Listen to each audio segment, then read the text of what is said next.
गोवा श्री कॅप्टन विरियातो फर्नांडीस.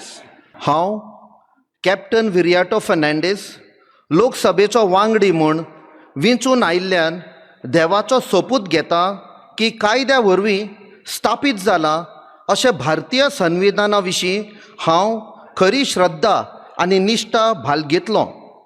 भारताची सार्वभौमताय आनी एकत्मताय उन्नत राखतलों आनी आतां जें कर्तव्य हांव घेतलों तें निश्ठेन निभयतलों. जय हिंद, जय गोवा.